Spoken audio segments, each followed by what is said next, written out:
that on silent. Donk.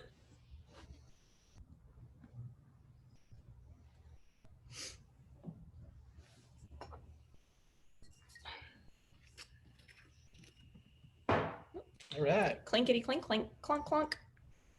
All right. Hey, hi, I'm over here now. There I go. Production extraordinaire. You look good. Oh, thanks. I did this a few minutes before I called you. I just thought we were like testing. I didn't know we were like gonna be live test. Yeah, we're doing the live test because as I've learned in life, sometimes the only way to really test something is to actually make it go. Okay, and so we're just gonna. Ready? Oh, sorry. We are actually live. So good evening, everybody. Welcome to CellarPassTV live from Seattle and Napa Valley. It is Monday, March 30th. And I think that's the day. Anyway, I've decided it's Messy Bun Monday. I'm really not sure what day it is anymore, like the rest of us. And tonight we have Diana Schweiger from Acumen Wines with us. She's coming in from Napa Valley. Hi, Diana. Hi, everybody. I'm not exactly sure what day it was today either, nor what time it was, but you've got messy updo. I've got messy ponytail today. Hey. Off to the side. It is fun. Tonight is Bring Your Own Bottle Night. As we are getting ready to start ramping up CellarPassTV, this is our kind of like live testing. So I know we have some of our faithful viewers out there who are going to be chiming in here in just a few minutes. And I'm actually teeing up the YouTube screen so I can see what people are telling us. That would be very helpful. And in the meantime, I just poured myself a glass of Larson Family Wines Albarino. So shout out to my friends at Larson Family. So yummy. And can't wait to get out and see them again. And I'm going to put that over here. Got to work out a few little logistical errors over here. And then after that, we're going to move on to Fong Crest Rosé because I'm making chicken tonight and I wanted to go with white wines. So what's going on in Napa Valley, Diana? Oh my gosh. Well, you know, what is going on here in Napa Valley? You know, today I was driving down Highway 29 and I was overlooking over at the vineyards and saw these guys just out there. You know, coronavirus just doesn't seem to affect those guys. You know, they're out there doing their, you know, usual business. You know, we're pretty much, at least from talking to Jesus up in the vineyards, we're through all of our pruning and bud break is happening. I've heard some wind machines going and some sprinklers have been live actually out in the vineyards behind the library in downtown St. Helena here. So, you know, the weather's kicking into gear. We're going to have a little bit more springtime weather. It's going to be in the high 60s, low 70s this week. So we'll get a lot of good growth. You know, Mother Nature's just working its way as far as the vintage 2020 goes. So nothing's slowing down as far as wine production goes with that regard. Well, that's great. I mean, Mother Nature doesn't get a stay-at-home order, so that works. At least the grapes keep going on. And cheers to the vineyard workers though that are still out there. I know it's hard work and it just shows their dedication to their craft and, you know, keeping the industry going strong. And without them, frankly, you know, none of us would have a job. So thank you guys so much for being out there and working hard for everybody. Yeah, and you know, actually up at Acumen, we had a litter of puppies last week, which was kind of exciting. A litter of puppies? No. Yeah. Yeah, so we have Zulu, our female dog up there. And Jesus actually thought that Zulu had gotten pregnant from a coyote, which wasn't the case. That's good. Yeah, I know. That would have been an interesting litter. But we thought that the German short-haired pointer, Hunter, we weren't sure about him. But anyway, he's actually the father. So yeah, we have a mix of Australian cattle dog and German short-haired pointer puppies. So that's exciting. That's happening at Acumen, and we have 30 head of goats that multiplied into 40, and now we have 50 goats. So Acumen's quite the little farm up there. And very fertile land. Nothing like taking organic, you know, to the extreme up there. Right? Oh my gosh, that's exciting. So I know we have the official Acumen Wines episode coming up on April 16th, and we have some special guests. Why don't you tell us about who our special guest is going to be? Well, we have a new special guest that we just spoke with the other night, Chili Davis, who is, yeah, woohoo! You know, it's like we didn't get to have opening day on, what was it, last Thursday. So instead, I called Jilly and I said, hey, how about, join us on this radio, or not this radio, but this live. You have to have a face for radio here. The radio.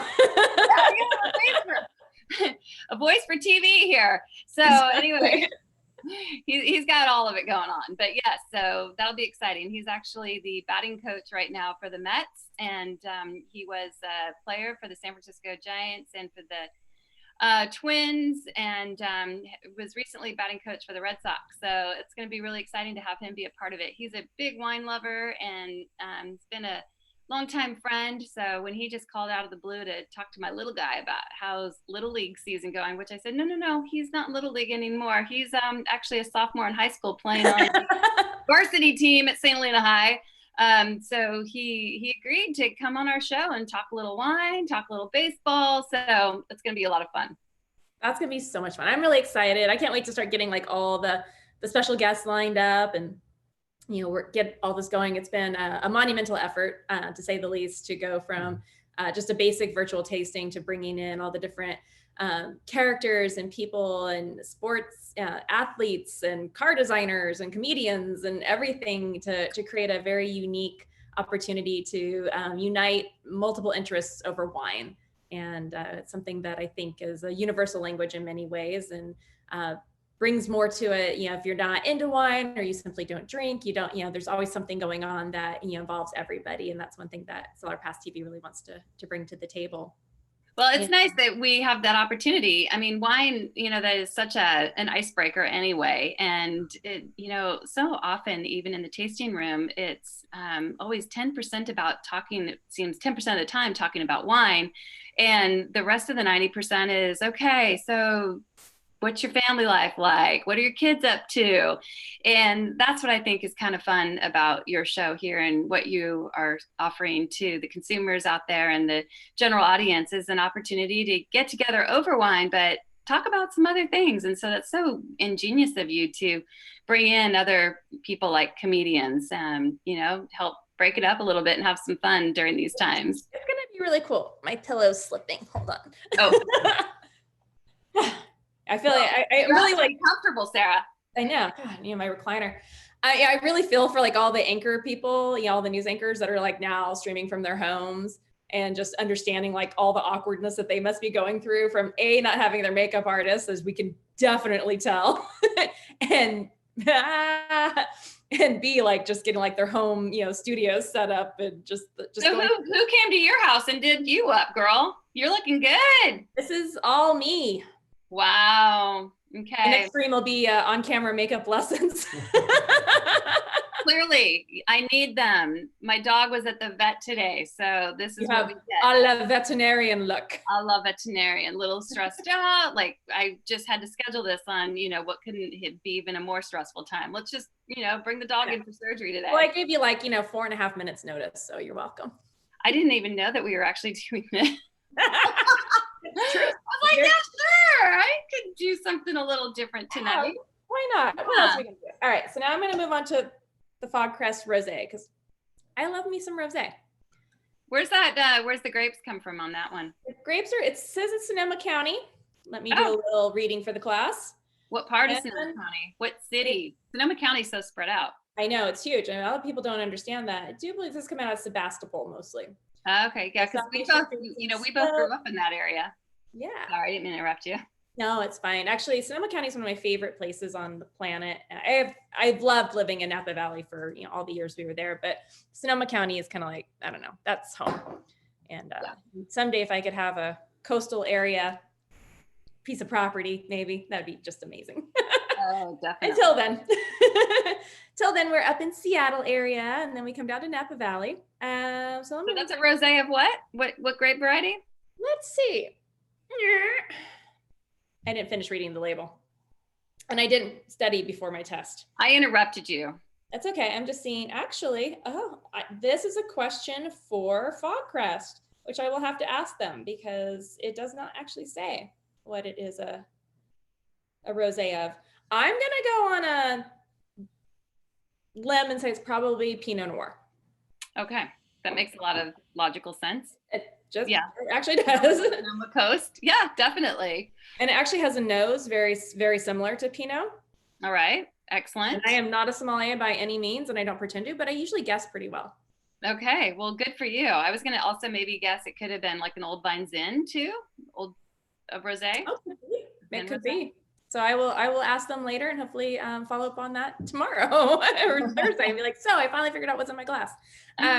If Chris Sawyer was here, he'd be like, I know exactly what's in that glass, but. I know, I can't wait to meet him. I think I've met him once or twice before. I'm sure you have. He's very popular. He gets around all over the place. I love watching him on Facebook and running into him at events and things. And he's such a character and amazing sommelier. I mean, he's just, his knowledge of wine just completely blows my mind. He's got a client list that will shock and amaze a lot of people. So I can't wait to really talk to him and start sharing all of his little secrets and or not so much secrets, but what makes him so the Psalm for the Stars is what you said.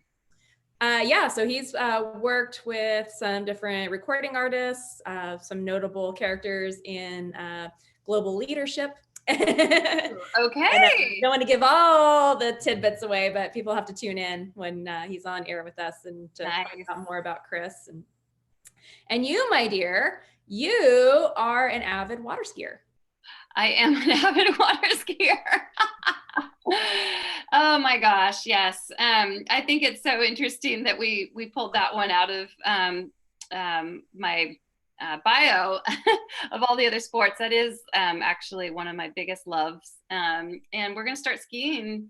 Let's see, it's going to be next month already in another few days. And so we get to start skiing. You really? I mean, like the lake's not going to be closed, or is it a private lake? It's a private lake. Yeah, so a private lake with the buoys all set up and there's plenty of social distancing with that rope. Oh, yeah, especially if they think I'm like, you know, if I have the virus or anything, they'll just like, you know, cut me loose and be like, see, yeah, bye-bye. Well, but I understand the virus has not yet been found in water. So maybe that's the secret right there. Probably, yes. So no. There it is. Yeah, but no, I love skiing. I started as a kid, and in fact, my parents never had a boat, and I took a pair of flip-flops and glued them onto a set of 2x4s and pulled myself up with a garden hose at one end of the pool into the other, and I got yelled at because I was told I was going to pull the plumbing out of the yard. So I was finally, you know, my dad brought me out there, and he would find any friend that he could that had a boat to tow me behind their boat. And now, fortunately, I have a lot of friends with boats, including you. Yeah. Right. So, how's it looking, by the way? I haven't turned on the camera to look at it lately. I could just run across the street and go check it out. There it is. It might be actually in a slip and Berryessa for all you know. I put a hitch on the back of why your Ring camera is not working. That's so weird. put a picture of the boat in front of the camera. Yeah, I put a hitch on the X3. I don't think that would work out so well. That's a heavy boat. I know. That's a little car. Oh, so what's happening in Acumen this week?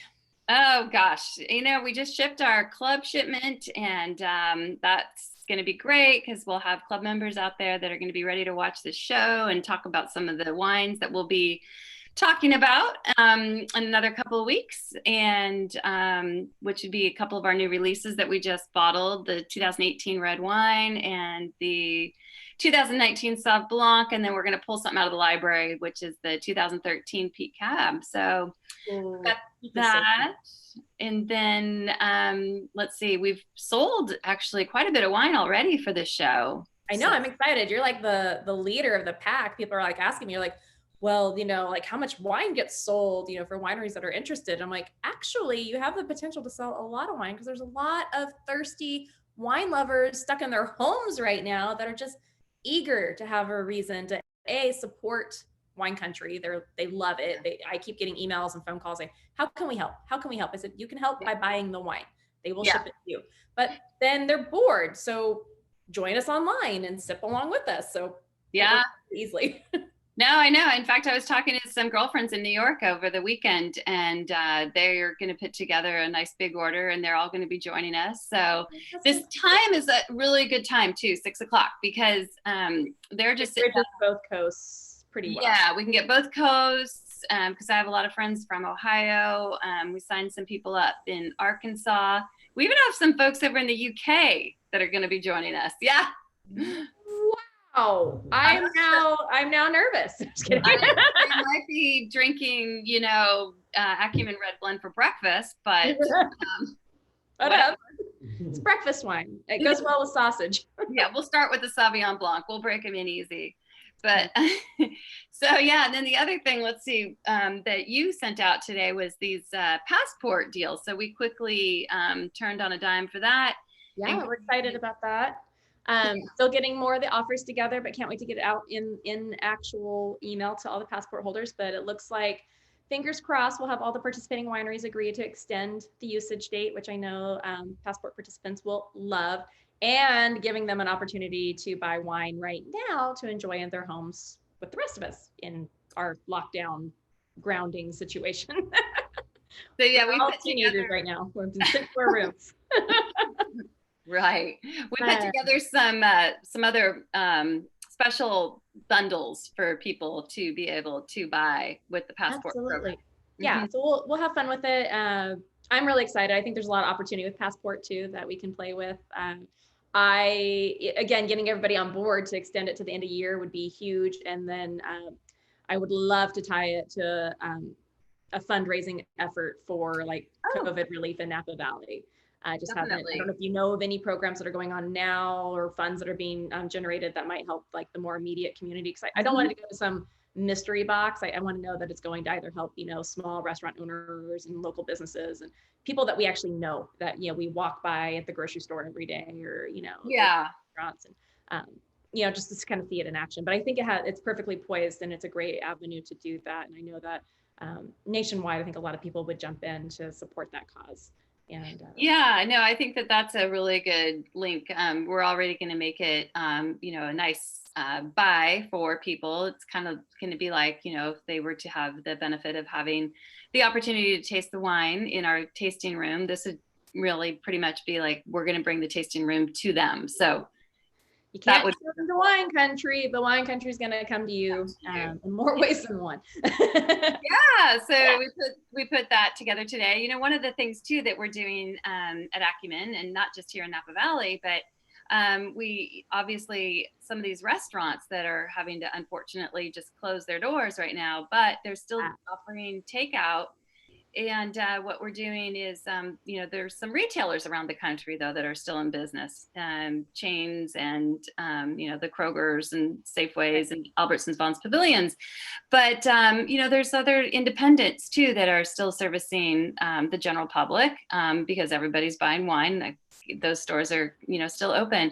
And as a result, what we're doing is we're supporting, so far we've done it in Colorado, Florida, and Illinois. We're actually purchasing some of these box lunches and takeout from the restaurants that support us. And then we're bringing it and buying lunch for the guys that are working so hard on the retail front.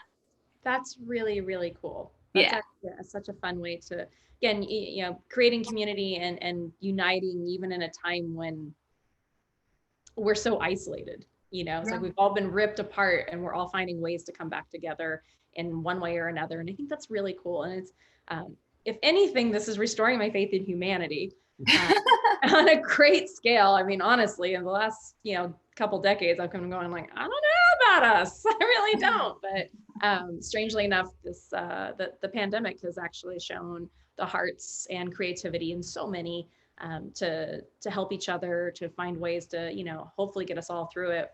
And it's fingers crossed because we're only a few weeks into it on our soil anyway. Washington was ahead of the pack. Now, thankfully we're kind of dropping behind. I feel terrible for New York.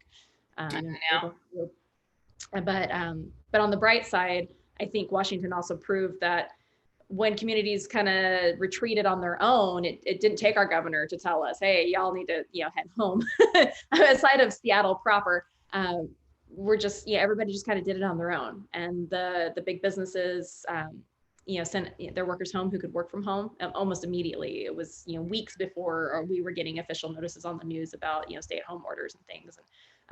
So it was kind of interesting for us. We're like, well, we've all been doing this. But to see that the curve really did flatten and slow down here.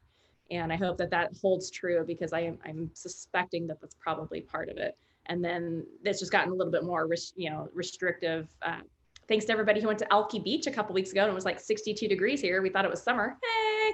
Apparently about 1,000 people needed to prove that they were as equal to spring break as Florida. And then the governor said, everybody go home. Yeah, the same thing happened here to us. In fact, I was just walking around our neighborhood, and there's this little outlet that goes across the bridge over to Jacob Miley Park, and it's all chained off, even on the Signorelli side, and it's all written in Spanish. I was like, wait, we're gonna get a warning that this about in English or something? But anyway, I think the big red alto. I'm like, I need a 15-year-old to translate. But anyway, they're all in dual immersion. Yeah, no, our beach is here. Even I was walking with one of my girlfriends today, and she's like, yeah, I think I'll go out to Bodega. And I'm like, no, you can't do that. She was like, well, they just shut down the beaches in Washington and Florida, not here. I'm like, no, they did it everywhere. Yeah. We're all grounded. No fun. No. You can go for walks, and that's about it. We're lucky enough, we do have a trail just up the street here that takes us out to the beach, and there's a handful of people out there. I mean, it's like maybe 4 or 5 at any given time, and everyone's just kind of paces themselves, and we're all working through it together. But it's really fun to watch all the neighborhood people out walking, and we kind of decided that this whole island's gonna be super fit by the time this is over, because I've never seen so many people walking every day in my life. That is so true. I know. I got to the point too where I was like getting bored even with just the walks, and I'm running again now aggressively. That's awesome. Well, congratulations. It is. Yeah. I started to run. I am on my spin bike almost every day though. And well, you look amazing. Thank you so much. And so I don't know about this quarantine 15. I'm going to try to lose 15 instead. And I hadn't heard about the quarantine 15. Yeah, it's like the freshman 15, but different. Oh, so that's why I'm exercising so much, just so I can eat all the Red Vines, Junior Mints, and Ben and Jerry's that I want. But exactly. We all need comfort food, and we find it in different ways. But I am pretty certain ice cream and all that is not going to, make it happen for most of us. But getting out and working out helps. It also helps keep you sane, and it brings down your blood pressure, which I don't know about you, but my blood pressure's been pretty much peaking for the last 3 weeks. So I'm hoping it will come down. Yes. I know that you and I both chat over the weekend, and we managed to get more than 3 hours of sleep in one consecutive night. So that was incredible. Yeah. So things are settling down, and that's wonderful. And I know that what wine? Oh, we were talking about wine. So let me talk. We're talking about wine. Oh, that's what this show's about. Okay. Okay. You might have a golden retriever who everyone's talking about, saying, I can see his tail. I can see Reese right there. Yep, he's here. That's our boy. So the Albarino, I love it. This has got great acidity, and it's not too floral. I kind of expect it to be a little more fruity and floral, but it's very balanced. It's like there's not any one note that's like popping out at the moment. 100% Albarino? Yep. Yes, ma'am. Stainless steel? Definitely. Okay. And I'll read the notes for the class. This is why I usually have winemaker people on to tell me all about it, but today I'm learning on my own. Oh, it's got supple acidity. Acidity. Supple. All right. Little round. There it is. Yeah, it is. It's very citrusy. That's what I was actually getting. I'm like, well, I'm trying to figure out what I'm smelling. Definitely. Got a little umami fattiness going on there. Mm-hmm. This would be incredible with fried rice. Mm-hmm. Ooh. That would be, pad thai would be really good. All right. Are you making chicken again? I am. I'm doing crispy chicken tonight. It's a recipe that I could have actually put together while we were prepping for the show, because it takes about 25 minutes. And it is one that is a showstopper. And it's really fun because, again, 25 minutes. And I do it, I have about 4 different versions, but tonight's is going to be a Greek style. So it's going to be a pan-seared crispy chicken with Kalamata olives, a little onion, tomatoes, crumbled feta, and then finished off with parsley and basil. Very nice. And orzo on the side because somebody else in this house eats wheat. I don't. I always forget about the side these days. I'm like, nah, I don't need that. Oh my gosh. Well, how's the homeschooling going up there? It's creative. I haven't been paying attention like I should. I am starting to get notes from the teachers. Looks like they're starting to get their programming together. And as far as I can tell, Tristan should be busy for about 3 to 4 hours a day. So that should be a good thing. The first couple of weeks, you could tell they were trying to get their bearings, mostly just taking roll call, if anything, which was fine. I totally get it. But it was really funny. Like I'd see the questions. What is your favorite fruit? Hello, hello, hello, hello. Oh, yeah. Now the kids are starting to engage. I saw an assignment come through from my son's Spanish teacher, and yeah, he's going to be busy. So they're now copying the parents, which I think is smart. I know they were trying to let the teenagers kind of manage their own thing, but that's no way. None of us can get our kids out of bed before 10. We're working. It's like it's too much to corral them. So we're going to have a little heart-to-heart tonight over dinner about what schedules are and, you know, keeping our grades up when, you know, it's all different. Mm-hmm. And we'll give you a recheck next week. See where we're at. We've been having that same, there was one day last week where my 15-year-old didn't even get out of bed one whole day. So yeah, that was. And there's some things to that. I mean, I'm like, on one hand, I'm like, well, we need to get to some normalcy, but on the other, they need rest too. Sure. They're coping with this and probably just as stressed out as we are in a different way. Yep. And you know, immunity is built through sleep and rest. So there's a little bit of just saying, hey, we'll let you take it easy, let you kind of regroup.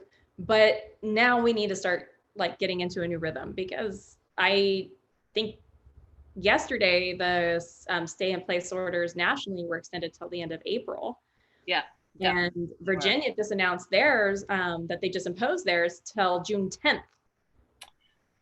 So, okay. Yeah. So it's going to be interesting. And I think, you know, this is a good time to start thinking of how long can we do this? And we're all going to have to adapt. And especially for our kids and their schooling, I'm pretty certain school's going to just end up getting canceled, but hopefully they'll keep, you know, online education programs going, because it would be devastating to see all the education slip over the next few months.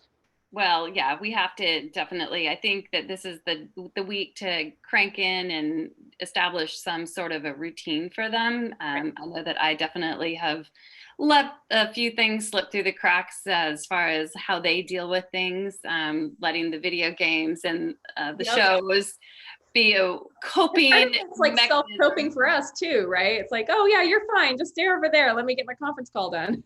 Exactly. I mean, even the animals are all looking at us weird. The dog, the cat, like, what are you guys doing? Why are you still here? Yeah, go away. But I got things to do. Like, get out of here, person. It's funny. Yeah. No, there is. I think, you know, the first, you know, couple weeks was a surprise early and albeit long spring break, but now it's time to get, you know, into a new routine, and no better to learn now to be self-disciplined. If anything, it's going to be a skill this generation has. That yeah, that's so true. That is so true. It's a lot of self-sacrifice on everybody's behalf. I even found myself today with one of my work counterparts. She was mentioning how just this is starting to affect her. And so I said, all right, you know what? Before we get going today, we're going to have a little mental check-in to see how our emotional well-being is. And so we had a little chat for 20 minutes. Good. It was good for each other. I think, you know, we've gotten so used to texting and barely having time with our friends. And I've noticed that over like the last 10 years, to be honest, like we've all gotten so busy. We always have all these things going on. And although we're social, we're not really connecting. And this has kind of shown me some opportunities to reach out to my friends like yourself, not excluded at all, to genuinely have a conversation, be like, hey, how are you? Like, honestly, you know, are you doing okay? Are we getting, you know, we feeling good? Are we able to find our inner happiness again? You know, it's been hard on a lot of people. I know a couple of my friends, it's they're just still not out of the this is horrible mode. And Yeah. I can't dwell on that anymore. It's like, yeah, it is, we get it. But if we're going to just focus on that the whole time, and it is horrible, don't get me wrong, you got to get to the other side, and you don't get there unless you're focusing on what's going to happen next. And hopefully what happens next is we're through this and we got through it. And you've got to keep a sunny disposition, and you got to keep hope alive and focus on the positive. Find ways to be happy, find ways to connect and be social. That's who we are. We're social beings. We can't help it. And this is definitely one of those tests of humanity, I think. And it's there. It just, people have to be, get past, oh, this is different. Yep, it's different. It is so different. And it's going to push all of our online capabilities probably to great levels, as far as I'm concerned. There's going to be some hiccups. There's going to be some bumps along the way, but I'm really excited to see where we can take all of this technology next into the ways of connecting more freely and frequently, especially with, our relatives and our friends that are in different places. This has definitely kind of got us all out of our comfort zones and connecting in weird and different ways. And anyway, I think it's kind of cool. And I really can't wait to get back to being able to be outside with my friends and hanging out. I'm a hugger, so this is really tough. I'm a hugger. I know. Oh gosh, it's so funny that you say that, because now we're so used to hugging and saying I love you, and it's just, we can still say I love you, but the hugging and all of that, but it's just I have a hard time even like trying to forecast and think, what is it going to be like when we get back to normal, or this new normal? Whatever it's gonna, I don't think it will ever be the way it was. It can't. No. I mean, you can't undo and unsee and unhear and unfeel what we've all done, right? That you just can't. But it'll be a different way. I do hope that when we come out of this, that we're all able to truly cherish the times we have physically with one another. Yep.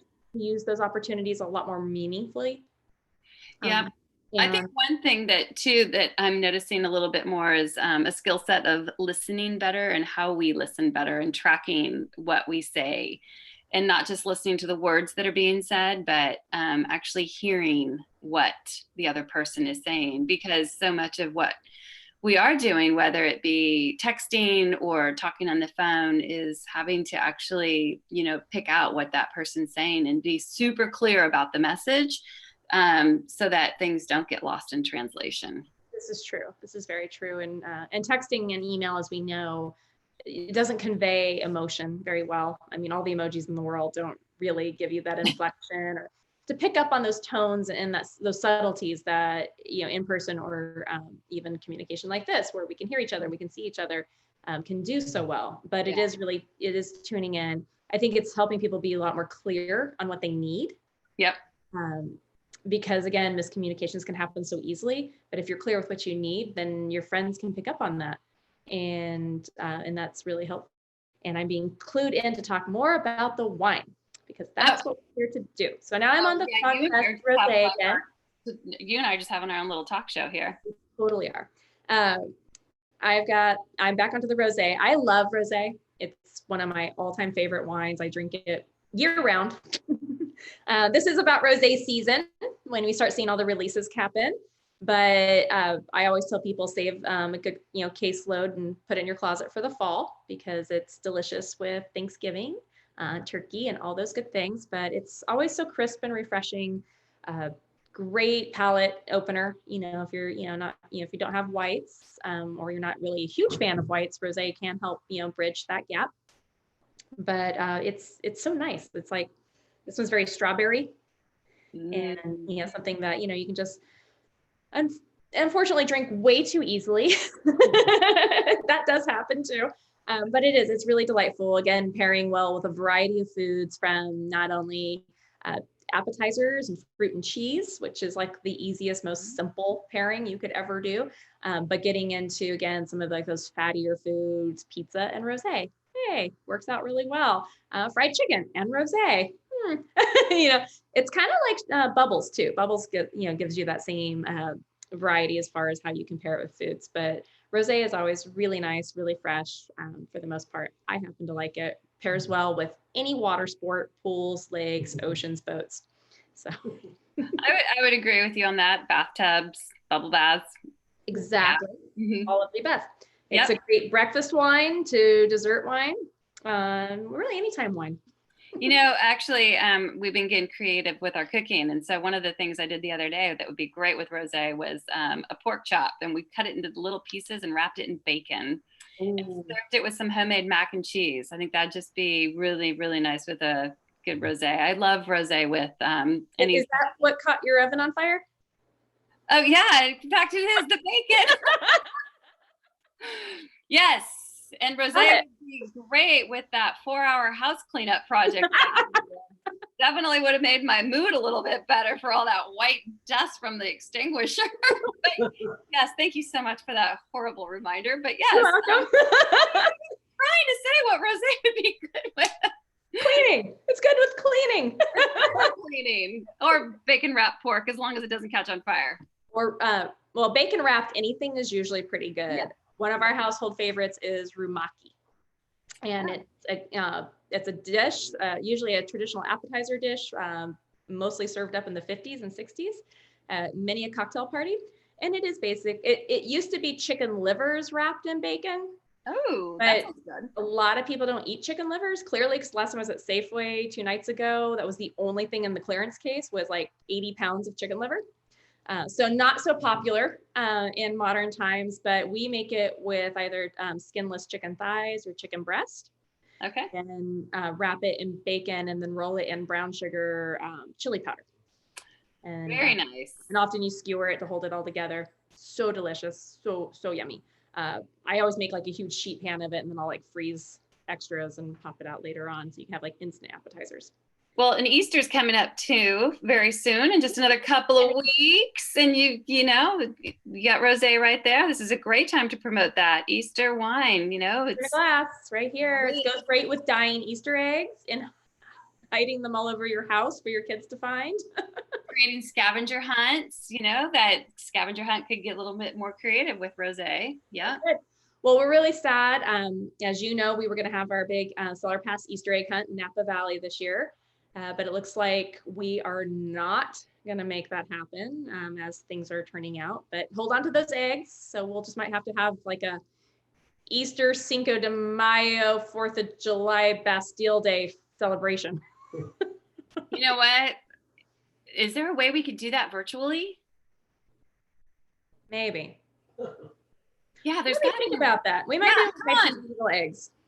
Yeah, you've already gone to all that work for putting all those CellarPass stickers on all those eggs. We got to figure this one out.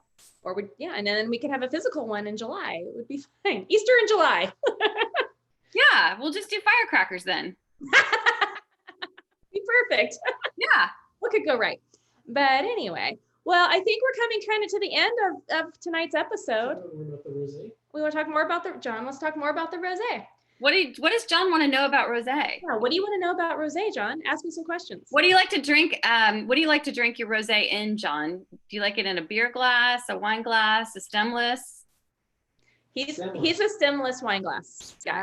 Why do you like stemless so much? Doesn't tip over.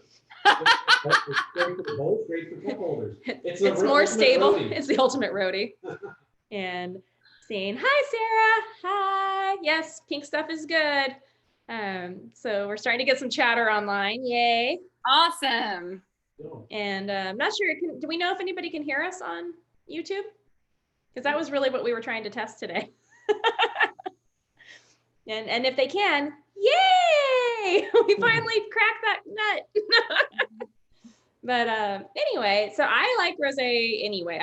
Mason jars, perfect vessel for rosé. Oh, that's cute. Yeah. And my favorite are the little blue mason jars. Okay. And I actually, I need to get another flat, but those typically show up on my Easter table or even Thanksgiving. I use them as water glasses. Mm-hmm. And it's the little ones, and I think they're 8 ounces.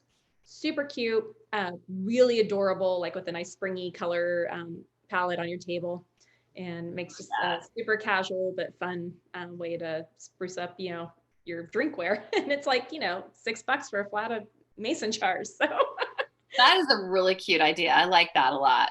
Yeah. I do a lot of mason jar drinking and things. the restaurants in Napa Valley, they all took my lead. I've been serving up cocktails in mason jars for ever, at least the better part of 10 years. And now almost every restaurant in Napa Valley's got a cocktail in a mason jar ready to go. So you're welcome. Well, I think rosé is one of those wines that you can have it out of a versatile sort of, you know, adult sippy cup type thing, because, you know, Cabernet, I think it needs to be in its traditional A little serious. Bordeaux glass, but rosé you can just have a little bit more fun with. And it's one that, you know, Cabernet out of a mug. Yeah. no, I mean, You got white wine. well, he wants. We're not doing custom blending tonight. Oh, yeah, no, leave that to the winemakers. They get a little upset with us. The professionals. Rosé is beautiful, and you know, obviously a wine glass that you know you really get to see the color. The stemless does a very good job. Yeah, but it is something that's not as serious, and you can have fun with it. Great entry level wine. You know, a lot of people are intimidated by wine. They're like, I don't know, but throw some rosé in your glass. Well, and then that rosé was popular, right? Okay, very popular. Those people that live where there's snow on the ground, go have a little fun, get some of your fresh snow, and put some of your rosé over it and make your own rosé. Hey, rosé. It's your snow in the glass. It's awesome. I think it's a great idea, actually. It's brilliant. And what else goes? Oh, foods with rosé, barbecue. Definitely ribs. Yep. Yeah. Barbecue ribs, wood shop. Oh yeah. You think they could drone over some wood shop ribs to Bainbridge Island? That would be great. We don't have wood shop here, but we have Rutherford Grill. Kind of close? Kind of, no. Yeah. Not even. Yeah, wood shop will ruin you. So next time you come up here, we'll have to take you over there. Okay. All right. Wood shop's a whole new experience in barbecue. That and the Smoke and Robinsons, which we went to the other day. It's in Silverdale. And they were doing so cute. They were doing free sack lunches for any kid, you know, 18 and younger. And we had to go get a new computer for work. Hi, we're seeing it right here. It's in action. And I saw their little post on Facebook, like, hey, doing free sack lunches. I was like, oh, that sounds good. Well, we'll go over and support them and check it out. So we got a rack of ribs, and Tristan's like, I want the sack lunch. Which was so cute, and it was so yummy. It had Rice Krispie treats and carrots and ranch. They made little turkey sliders from their, or actually I think it was smoked chicken sliders from their smoked chicken that they do, and I think a thing of milk. And I mean, it was so loaded with so much goodness. And next thing I know, Tristan's like, I want to cuddle. Can you make banana pudding with vanilla wafers? And he was watching Scooby-Doo. So whatever they put in that lunch reverted my 14-year-old to a 4-year-old, and that was awesome. I've taken him there. Exactly. Yeah. Yeah. Exactly. Every week we're just going to go back and get a sack lunch because that was magical. Anyway, I don't know. I can geek out over rosé, but I'm not a super wine geek, as we all know. I just happen to like to drink it. I'm not technical on these things, but I do like it very, very much. Almost as much as I like the Acumen Sauvignon Blanc, as we all know. Oh yeah, the Acumen Sauvignon Blanc, that mountainside. Wait till you have that 2019. Even, I mean, our winemakers, they're just so excited about that vintage that's coming out right now. It's 17. The sevens are usually good. Think about it though. I mean, if you go 2007. 97, 87. I mean, you start going through all the sevens. Yeah. They're all amazing years for whatever it is in the cycle, sevens and numerology. I don't know, but so far it has been phenomenal. Now to my producer, he would like some rosé. Oh, okay. There you go. He gets some at the end of the show, so he doesn't mess up his cameras there. But he's doing a good job. Good job, producer. Thank you. Clink. Cheers. Cheers. All right. Well, this has been a super fun test. Not really a full test, sort of, but it was really a broadcast. We were here. We had people chatting with us. That's awesome. And and I am getting reports that YouTube can hear us. So that was what we wanted, and we succeeded. So, ladies and gentlemen, we will be back on Thursday for a special Hawaii themed episode of CellarPassTV. Also bring your own bottle night, but we will be all decked out in our Hawaiian theme because guess who's not going to Maui on Friday? Oh. And I'm going to be making some Kahlua pork, and hopefully Chef Frank will be with us. to make a special recipe that he wants to share. And who's So Chef Frank? Chef Frank is a private chef to hip hop royalty. Super fun to talk with. Great stories. Best Easter story I have ever heard. So hopefully I can get him to talk about that on air because that's awesome. And my friend Ashley from Mana Wines, and she owns in Carmel. Hopefully she's going to be on with us. We're trying to get her to play a round of Wino Bingo with us. So definitely tune in this coming Thursday, next Thursday. Here it is. It's happening. It's this Thursday at 6 p.m. Same bat channel, same bat time, 6 p.m. at CellarPass.com/live. All right. Thanks, Diana. Yeah. Cheers. Thank you. Bye. Next month's hand.